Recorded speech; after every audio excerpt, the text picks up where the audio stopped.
하나님 말씀 욥기서 39장에 있는 말씀입니다. 구약 성경 800명이 되겠습니다. 오늘 특별히 욥기서 39장은 하나님은 쉬지 않고 일하시는 분입니다. 아멘. 욥이 볼 때에는, 또 우리가 볼 때에는 하나님은 일하지 않으신 것 같다. 왜냐하면 내가 여전히 힘들고 내가 여전히 고통스럽고 내가 여전히 어려움 가운데 있는데, 만약에 하나님이 살아계시다면 왜 나에게 이러한 어려움의 연속을 계속 주실까 라는 생각들을 할 수가 있지. 욥도 보세요. 욥이 얼마나 어려운 고통의 시간들을 많이 보내고 있습니까? 근데 하나님이 그런 욥에게, 우리에게 하시는 말씀이에요. 하나님은 결코 쉬지 않으십니다. 우리가 볼 때는 쉬는 것처럼 보이고 하나님 일하지 않는 것처럼 보이지만 하나님은 반드시 일을 하시는 분임을 우리 욥기서 39장에 말씀을 하세요. 무슨 말이냐면, 욥기서 39장 말씀을 읽어보면 창세기에 나와 있지 아니한 그 여러 가지 짐승들, 그 짐승들이 언제 새끼를 베고 언제 새끼를 낳고 그들이 어떻게 새끼들을 키우고 그들을 어떻게 먹이고 입히시는지, 그 모든 습성, 습관까지도 다 하나님이 일을 하신다라고 하는 말씀을 하고 있는 것입니다.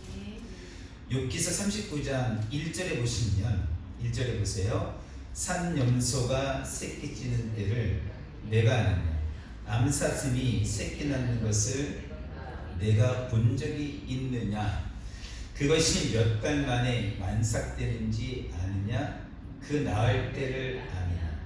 그것들은 목을 부풀리고 새끼를 낳으니 그 괴로움이 지나가고 그 새끼는 강하여져서 빈들에서 크다가 나간 후에는 다시 돌아오지 아니하느니라. 아멘. 여러분, 산 염소, 산에 사는 염소를 말합니다. 집에서 키우는 염소가 아니라, 그런 뒤에 또 읽어보면, 이제 5절도 읽어보면 5절에 들나귀가 나오지요. 9절에 보면 들소가 나와요. 또 13절에 보면 타조고 나옵니다. 그리고 타조에 대해서 성경에 계속해서 그의 습관, 습성에 대해서 타조가 알을 어떻게 낳고 그리고 어떻게 하는지를 자세하게 기록을 하고 있어요. 그리고 19절에 보세요. 19절에 보면 말입니다. 우리 달리는 말, 말의 힘에 대해서, 또 말의 습관에 대해서 19절도 보면은 아주 자세하게 기록을 하죠.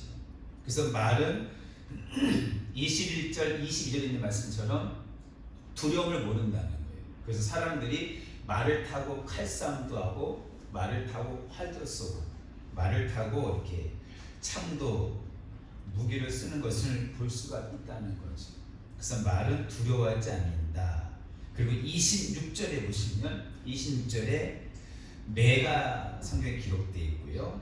그리고 27절에 보면 독수리에 대해서 또 기록을 하죠. 독수리에 대해서 27절에 공중에 떠서 높은 곳에 보금자리를 만드는 것이 어찌 내 명령을 따르느냐?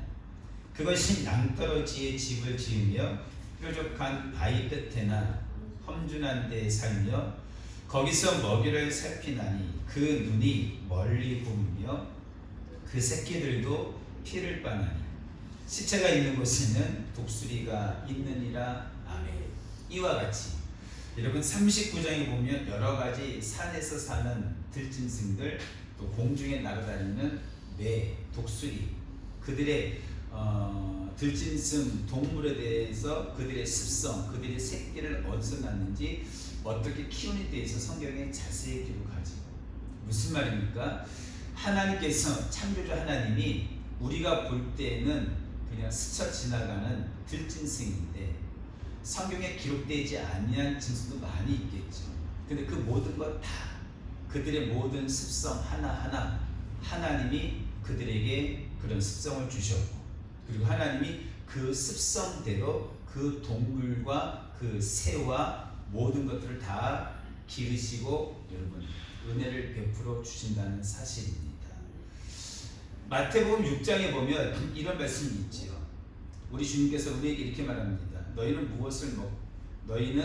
먹을 것, 마실 것, 입을 것을 위해서 염려하지 말라는 거예요. 이것은 다 이방인들이 구하는 것입니다. 그리고 하신 말씀이 무엇입니까? 백성들아, 들의 피는 백합화를 보라는 거예요. 저 백합화가 길쌈도 하지 아니하고 수고도 하지 아니한답니다. 그런데 솔로몬이 받은 영광이 다 합해도 저 들의 피는 백합화 하나만큼 못하다라고 우리 주님이 말씀해요. 무슨 말이에요? 들짐승, 공중의 새, 독수리, 매만 키우는 것이 아니고 우리가 볼 때는 어찌 보면 하나의 그냥 들풀이죠. 그냥 우리가 그냥 꺾어버리는 아무 힘없는 그런 들풀인데도, 그런 백합인데도 하나님이 그 백합을 기르시고 그 백합에게 때에 맞춰서 비도 주고 또 햇빛도 주고 자라게 한다는 거예요. 그리고 우리 주님 뭐라 말씀하십니까? 너희는 저 백합보다 더 귀하다라고 말씀해 주셨어요. 여러분 그렇습니다. 그래서 우리가 욥기서 39장에 있는 말씀은 이런 이야기입니다. 하나님이 욥에게 하시는 말씀이에요. 욥아, 너 한번 생각해봐라. 산에 있는 그런 들짐승도 내가 그들에게 먹이 주고 내가 그들을 입히고 그들을 이렇게 한다. 공중에 나르는 매도 독수리도 내가 먹이고 새끼 다 준다. 근데 욥아, 하물며 내가 너를 그 얘기입니다. 여러분 하물며 욥아, 내가 너를 구원하는데 내가 너를 건지는데 내가 너에 대해서 외면하겠느냐? 라는 말씀이에요. 성도님 기억하세요. 하나님은 하나님 믿는 하나님의 자녀들을 결코 포기하지 않습니다. 절대 포기 안 해요. 왜냐하면 성경에 하나님이 기록을 해놨어요. 하나님이 한번 택하고 하나님이 한번 자녀 삼으시면 하나님은 결코 그 구원의 손길을 놓지 않습니다. 제가 이사야서 말씀을 쭉 읽고 있는데 참 놀라운 말씀들이 많이 있더라고요. 하나님이 그 남유다 이스라엘 백성들이 얼마나 악했는지 몰라요. 이사야 시대 말씀을 읽어보니까 이런 말씀이 있어요. 이사야야, 너는 저 이스라엘 백성 남유다 백성에 가서 외치라. 뭐라 외칠까요?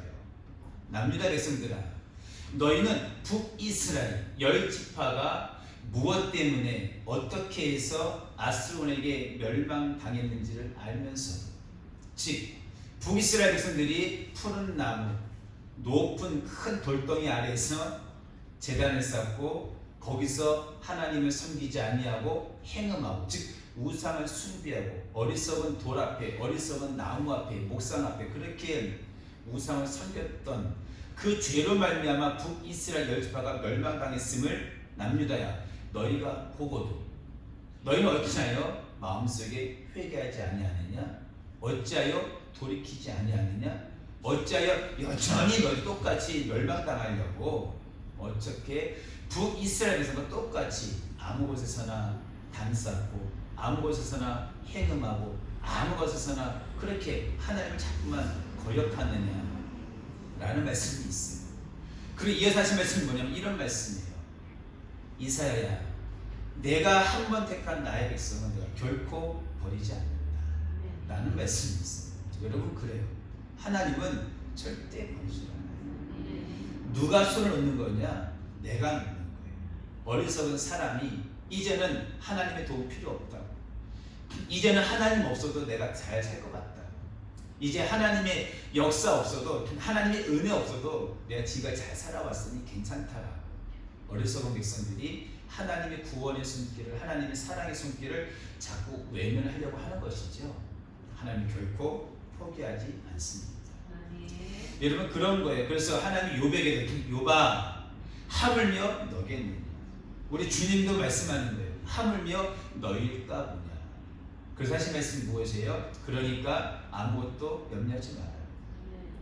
아무것도 염려하지 말고 오직 모든 일에 기도와 간구로 너희 구할 것을 감사함으로 하나님께 아뢰라는 거예요. 그러면 모든 지각에 뛰어나신 하나님께서 그래서 예수 안에서 너의 마음과 생각을 지키신다라고 우리 주님이 빌립보서에 그래서 말씀하고 있는 거예요. 여러분 그렇습니다. 그래서 하나님은 절대 쉬지 않으세요. 내 입장에서 내가 볼 때는 하나님이 일을 하지 않으신 것 같다. 자꾸만 힘들다 어렵다. 날 좀 이제는 좀 구원해 주시지. 날 좀 평탄의 길로 걷게 해주시지. 날 좀 이제는 좀 이렇게 마음이 좀 평안함을 좀 많이 주시지. 라는 생각이 있을지 몰라서 하나님이 이제 일 안 하시는가 보다 생각할지 모르지만 성도님 하나님 결코 쉬지 않습니다. 우리 한번 창세기 39장 20절에 있는 말씀입니다. 같이 한번 찾아 읽어볼까요? 창세기 39장은 우리가 잘 아시는 요셉입니다. 요셉이 억울하게 옥에 끌려 들어갑니다. 요셉이 옥에 왜 들어갔습니까? 보디발의 아내가 그렇게 유혹했음에도 불구하고 요셉이 그것에 동참하지 않았어요. 그것을 뿌리치고 도망쳤다가 그 보디발의 아내 모함으로 인해서 요셉은 옥에 갇혀지게 됩니다. 자, 그런데 우리가 볼 땐 그렇죠. 아니 하나님이 일하신다면, 하나님이 살아계신다면 왜 요셉같이 그런 사람을 옥에 보내실까? 왜 그런 모함을 받게 하실까? 아니 하나님이 역사하셔서 그 보디발의 아내 입을 혹은 보디발을 어떻게 혼 좀 내주시지. 그러면 요셉이 더 높임받고 더 하나님께 영광이 될 텐데 라는 생각을 할 수 있어요. 자, 그런데 성경 말씀을 읽어보니까 여호와께서 요셉과 함께 하시더라는 거예요. 자, 창세기 39장입니다. 21절에서 23절 말씀. 다 같이 시작. 여호와께서 요셉과 함께 하시고 그에게 인자를 더하사 간수장에게 은혜를 받게 하시매 간수장이 옥중 죄수를 다 요셉의 손에 맡김으로 그 재반 사물을 요셉이 처리하고 간수장은 그의 손에 맡긴 것을 무엇이든지 살펴보지 아니하였으니 이는 여호와께서 요셉과 함께 하시니라. 여호와께서 그를 범사에 형통하게 하셨더라. 아멘. 여러분 그래요. 요셉이 감옥에 들어갈 때 얼마나 답답했을까요? 왜요? 앞에 요셉의 모습을 읽어보면 요셉은 잘못한 게 없죠. 그런데 형들의 미움을 받고 물 없는 우물에 빠뜨림 당하고 또요 애굽의 노예로 팔려가고 보디발의 집에 팔려오고 또 보디발의 집에서도 앞에 보면 열심히 일을 잘해서 보디발의 집에 가정 총무까지 세워줬는데 이만하면 좀 됐다 싶었는데 또요 생각지 못하게 여러분 억울하게 감옥에 또 들어가게 돼요. 욥이 어떤 마음이었을까요? 요셉이 하나님 저는 왜 자꾸만 내 삶이 이렇게 어려움의 연속입니까? 라는 생각을 하지 않았을까? 여러분 할 수 있었겠죠. 사람이니까. 여러분 그래도 요셉은 그 길을 가는 거예요. 뭔가 또 하나님의 섭리가 있겠지. 자, 오늘 창세기 39장 21절에 보니까 여호와께서 요셉과 함께 계셨답니다. 23절 하반절에 보니까 여호와께서 요셉과 함께 하시니라. 여호와께서 그를 범사에 형통하게 하셨더라라고 말씀하고 있습니다. 여러분 성경에서 말하는 형통은 예수 믿는 우리에게 아무런 문제가 없는 것을 말하지 않는다라고 말씀을 드렸어요. 예수 믿는 우리도 우리 삶 앞에 어려움이 있어요. 예수 안 믿는 자들도 어려움이 있지. 예수 믿는 자도 예수 안 믿는 자도 똑같이 물질에 대해서 건강에 대해서 이런저런 여러 가지 크고 작은 문제들이 많이 있습니다. 근데 예수 안 믿는 저들은 아버지가 없기 때문에 염려하고 근심하지. 우리 주님께서 염려하지 마라 했기 때문에 근심하지 마라 했기 때문에 왜요? 너희가 염려함으로 내 키를 한 자랑 늘릴 수 있느냐? 그럴 수 없다는 거죠. 그러니까 우리 주님은 염려하지 마라 근심하지 마라 말씀했기 때문에 우리는 염려하지 않는 거예요. 근심하지 않는 거예요. 그러면 하나님이 역사하시겠지. 하나님이 인도하시리라. 그걸 믿는 거죠. 그 말씀을 믿고 의지하는 거죠. 여러분 그게 믿음이에요. 성경에서 말씀하죠. 아버지 말씀을 내가 믿는 거예요. 하나님 그 말씀 제가 믿습니다. 자, 그래서 내 안에 자꾸만 염려가 들어오지만, 걱정이 들어오지만 제가 걱정하지 아니하고 염려하지 않겠습니다. 그리고 대신 하나님 앞에 감사함으로 기도하겠습니다. 그럼 하나님 제 마음과 생각을 다스려 주십시오. 요셉이죠. 요셉이 그러한 길을 걸으니까 하나님이 그와 함께 했어요. 그리고 그의 행사에, 범사에 형통하게 하더라는 거예요.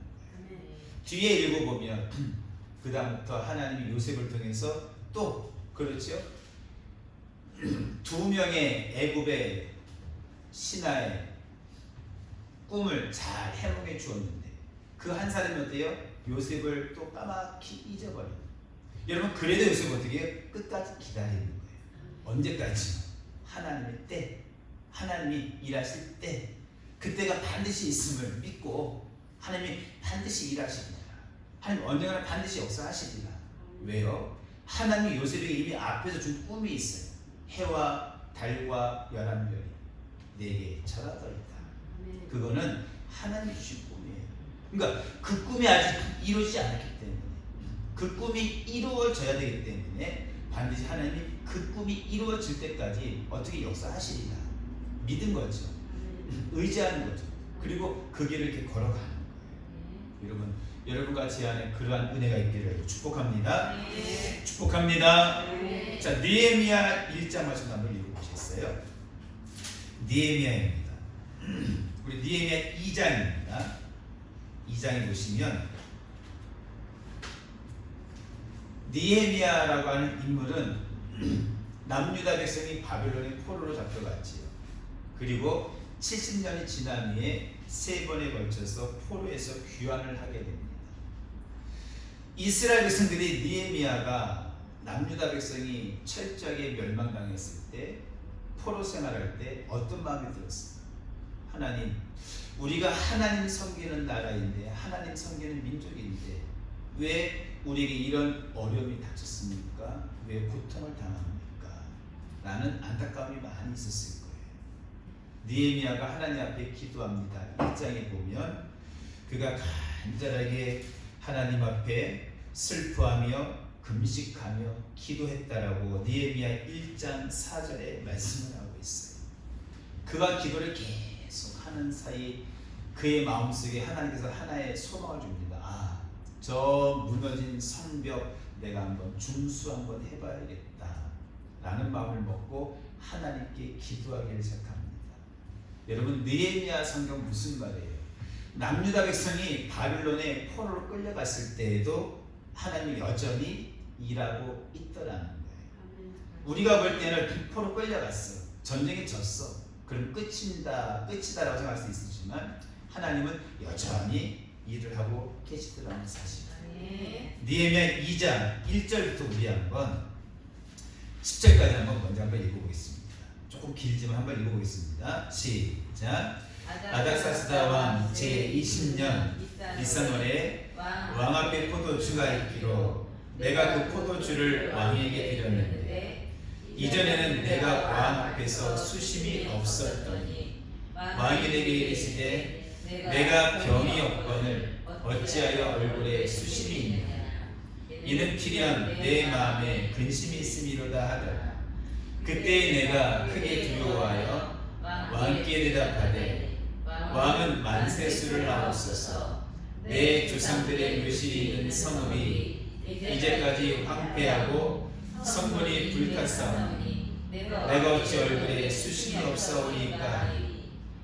왕이 내게 이르시되 그러면 내가 무엇을 원하느냐 하시기로 내가 곧 하늘의 하나님께 묵도하고 왕에게 아뢰되 왕이 만일 좋게 여기시고 종이 왕의 목전에서 은혜를 얻었사오면 나를 유다 땅 나의 조상들의 묘실이 있는 성읍에 보내 그 성을 건축하게 하옵소서 하였는데 그때 왕후도 왕 곁에 앉아 있었더라. 왕이 내게 이르시되 내가 몇 날에 다녀올 길이며 어느 때에 돌아오겠느냐 하고 왕이 나를 보내기를 좋게 하시기로 내가 기한을 정하고 내가 또 왕에게 아뢰되 왕이 만일 좋게 여기시거든 강 서쪽 총독들에게 내리시는 조서를 내게 주사 그들이 나를 용납하여 유다에 들어가기까지 통과하게 하시고 또 왕의 삼림 감독 아삽에게 조서를 내리사 그가 성전에 속한 영문의 문과 성곽과 내가 들어갈 집을 위하여 들보로 쓸 제목을 내게 주게 하옵소서 하며 내 하나님의 선한 손이 나를 도우심으로 왕이 허락하고 군대 장관과 마병을 보내어 나와 함께하게 하시고 내가 강 서쪽에 있는 총독들에게 이르러 왕의 조서를 전하였더니 고른 사람 산발락과 종이었던 암몬 사람 도비아가 이스라엘 손을 흥하게 하려는 사람이 왔다 함을 듣고 심히 근심하더라. 아멘. 여러분, 남유다 백성이 바벨론 지역에 포로로 끌려갔어요. 전쟁에 완전히 멸망쳤어요. 근데도 하나님이 여전히 일하십니다. 그리고 하나님이 70년이 지나고 하나님의 때가 되매 느헤미야를 통해서 포로 귀환을 준비하게 하십니다. 오늘 느헤미야 2장 말씀 읽어보면 하나님 느헤미야를 통해서 왕이여 제게 이러한 것들을 허락하여 주십시오. 왜냐하면 당시 느헤미야는 여러분 포로로 끌려간 포로예요. 근데 포로로 끌려간 포로가 원래 자기 민족 자기 땅으로 들어갈 때는 우리로 말하면 그 경계 그걸 통과해야 되는데 여러분 통과를 그렇게 쉽지는 않았을 것이에요. 그래서 왕의 조서를 받아 그래서 그 왕의 조서를 가지고 그 모든 경계를 다 통과하는 그래서 하나님이 뒤에 훗날에 보면 느헤미야를 통해서 72일 만에 무너진 성벽을 52일 만에 무너진 성벽을 완벽하게 중수하는 사건이 뒤에 기록이 되어 있습니다. 무슨 말이에요? 하나님은 결코 쉬지 않는 거예요. 우리가 볼 때에는 포로로 끌려갔어. 전쟁에 졌어. 이제는 끝이야. 하나님 이제는 역사 안 하실 거야. 라는 생각이 있겠지만 이미 우리 포로로 끌려와서 10년 지났어. 20년 지났어. 70년 지났어. 이제 끝이야. 희망이 없다. 소망이 없다 하겠지만 그러나 하나님은 그때도 일을 하신다는 것. 그래서 반드시 하나님은 우리 가운데 역사하는 사실을 꼭 잊지 마시고 우리가 믿음으로 기도를 쉬지 말아야 할 줄로 믿습니다. 네. 자, 다니엘서 6장도 한번 보겠습니다. 다니엘서 6장에 보면 우리 잘 아시는 말씀이죠. 다니엘이 사자굴에 들어갈 줄을 알면서도 하루에 3번 여전히 예루살렘을 향하여 창문을 열고 기도하는 모습이 기록이 되어 있습니다. 그때 하나님이 다니엘을 통해서 어떻게 역사하시는가? 여러분 다니엘이라는 인물은 앞에서 읽어보면 다니엘서 1장부터 읽어보면 그는 소년 때부터 뜻을 정한 사람이에요. 사드락 메삭 아벳느고와 함께 왕이 먹는 음식 그걸 왜 거부했냐면 당시에 느부갓네살 왕이 우상에게 바쳤던 제물이기 때문에 왕은 그것을 거부한 거예요. 대신 우리는 왕의 음식과 포도주를 먹지 아니하고 우리 야채만 먹겠습니다. 참 놀랍게도 하나님께서 은혜를 베풀어 주셔서 얼굴 낯빛이 왕의 음식을 먹은 다른 소년보다 더 좋았더라라고 성경에 기록을 해요. 네. 기억하세요. 우리가 하나님의 말씀을 따르면 약간의 앞에 어려움과 고통이 있을 수 있어요. 그런데 그 약간의 어려움과 고통을 그걸 지나고 나면 하나님 반드시 때가 되면 하나님이 역사하는 사실이죠. 그리고 다니엘이 나이가 많았습니다. 왕이 3명이 바뀌었습니다. 여전히 다니엘은 나이가 많았음에도 여전히 하나님 앞에 하루에 3번 기도하기를 힘썼던 인물이 다니엘입니다. 여러분 하나님이 그 다니엘을 통해서 어떻게 역사하는가? 다니엘서 6장 19절부터 우리 28절까지 한번 읽어보겠습니다. 시작. 이튿날에 왕이 새벽에 일어나 급히 사자굴로 가서 다니엘이 든 굴에 가까이 이르러서 슬피 소리질러 다니엘에게 묻되 살아계신 하나님의 종 다니엘아 내가 항상 섬기는 내 하나님이 사자들에게서 능히 너를 구원하셨느냐 하니라. 다니엘이 왕에게 아뢰되 왕이여 원하건대 왕은 만수무강하옵소서. 나의 하나님이 이미 그의 천사를 보내 사자들의 입을 봉하셨으므로 사자들이 나를 상해하지 못하였사오니 이는 나의 무지함이 그 앞에 명백함이 오며 또 아니여 나는 왕에게 해를 끼치지 아니하였나이다 하니라. 왕이 심히 기뻐서 명하여 다니엘을 굴에서 올리라며 그들이 다니엘을 굴에서 올린즉 그의 몸이 조금도 상하지 아니하였으니 이는 그가 자기의 하나님을 믿음이었더라. 왕이 말하여 다니엘을 참수한 사람들을 끌어오게 하고 그들을 그들의 처자들과 함께 사자굴에 던져넣게 하였더니 그들이 굴 바닥에 닿기도 전에 사자들이 곧 그들을 움켜서 그 뼈까지도 부셔뜨렸더라. 이에 다리오 왕이 온 땅에 있는 모든 백성과 나라들과 언어가 다른 모든 사람들에게 조서를 내려 이르되 원하건대 너희에게 큰 평강이 있을지어다. 내가 이제 조서를 내리노라. 내 나라 관할 아래 있는 사람들은 다니엘의 하나님 앞에서 떨며 두려워할지니 그는 살아계시는 하나님이시요 영원히 변하지 아니하시리시며 그의 나라는 멸망하지 아니할 것이요 그의 권세는 무궁할 것이며 그는 구원도 하시며 건져내기도 하시며 하늘에서든지 땅에서든지 이적과 기사를 행하신 이로써 다니엘을 구원하여 사자의 입에서 벗어나게 하셨음이라 하였더라. 이 다니엘이 다리오 왕의 시대와 바사 사람 고레스 왕의 시대에 형통하였더라. 아멘. 다니엘서 6장 22절에 보세요. 나의 하나님이 이미 그의 천사를 보내어 사자들의 입을 봉하셨으므로 사자들이 나를 상해하지 못하였사오니. 아멘. 아마도 다니엘은 사자굴에 들어갈 때 하나님이 어떻게 역사하실까, 어떻게 일하실까, 하나님 일하지 않으실까 여러 생각했을지 모르겠어요. 그런데 이미 하나님은 다니엘이 사자굴에 들어가기 전부터 천사를 보내서 일을 하고 있더라는 거예요. 우리 사람 입장 볼 때는 하나님이 내게 어떻게 일하실까 그게 염려가 되고 그것을 바라보지만 다니엘은 그러지 아니했다는 거예요. 6장 23절 하반절에 뭐라 말합니까? 이는 그가 자기의 하나님을 믿음이었더라 라고 말씀하고 있어요. 그러니까 다니엘은 사자굴에 들어가는 것이 중요한 것이 아니었어요. 다니엘의 믿음은 내가 죽는 것이 억울하다 이런 것이 아니었어요. 아멘. 사드락 메삭 아벳느고도 그들이 평소보다 7배나 뜨거운 풀무불에 들어가서 죽는 것이 이게 문제된다 그러지 않았어요. 그들은 왕이여 우리가 섬기는 하나님 반드시 우리를 건져 주시리라 믿습니다. 만약에 그리하지 아니하실지라도 하나님 우리를 저 풀무불에서 건지지 아니할지라도 즉 우리를 죽게 할지라도 우리는 왕에게 그 금신상 앞에 절할 수 없습니다.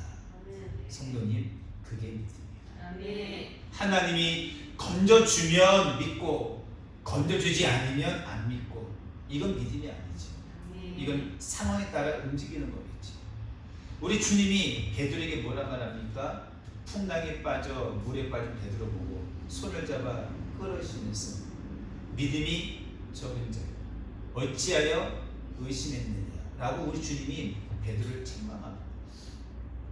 예수님께서 함께했던 배가 바닷물이 들어왔을 때에도 제자들이 예수님을 깨웠을 때도 우리 주님이 뭐라 말합니까? 파도를 잔잔케 하시니 어찌하여 나를 의심하느냐라고 주님이 말씀을 해요. 무슨 말이에요? 지금 제자들이 주님과 함께하면 된다는 거예요. 지금 주님이 나와 함께하는데 여러분 배가 좀 흔들리고 바닷물이 이 배에 좀 들어오고 배가 좀 가라앉고 배가 좀 기울고 여러분 그게 무슨 문제가 되겠냐?